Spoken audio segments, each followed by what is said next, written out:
Mga kapuso, pumanaw na po yung constable ng MMDA na kinaladkad umano ng isang motorista. Live mula sa Quezon City, nakatutok si Cesar Apolinario. Cesar? Mike, masamang balita nga ang sumalubong sa mga opisyal ng MMDA nang dumalaw sila rito sa St. Luke's dito sa QC, no? Dahil patay na nga ang MMDA constable na si Sonny dahil nga na-hit and run nitong Biyernes.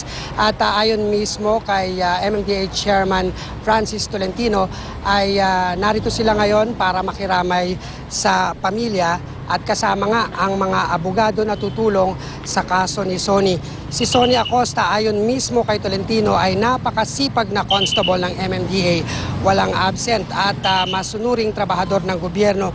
Base sa investigasyon, si Acosta ay kinaladkad umano ng motorista na pinapara nito dahil sa isang traffic violation nitong Biyernes ng umaga sa Cubao area. Nakomato si Acosta dahil sa insidente pero kaninang tanghali binawian na siya ng buhay.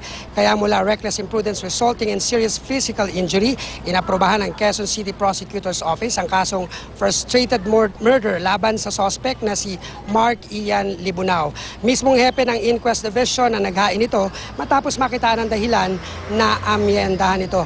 200,000 pesos ang kailangang ihaing bail ng suspect bukod pa sa 2,000 pisong piyansa naman sa kasong paglabag sa RA 4136.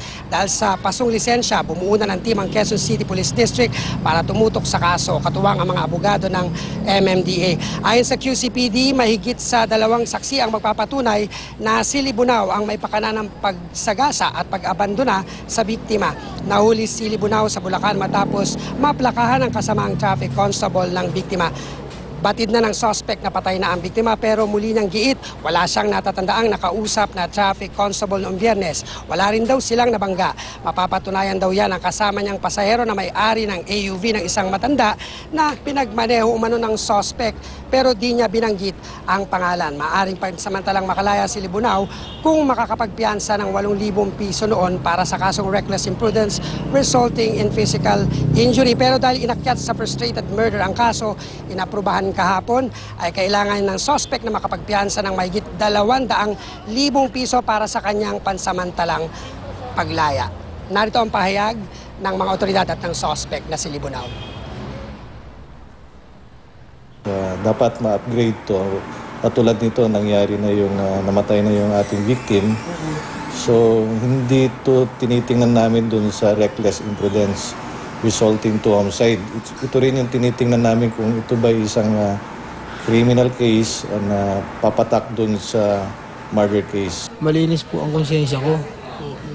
Kung po talaga ako nakagawa nun, ba't di ko po aminin? Hirap na rin po ako. Makikita naman nila kung ano, wala naman ano sasakyan namin. Walang ka. Tama-tama man lang po kahit kapraso.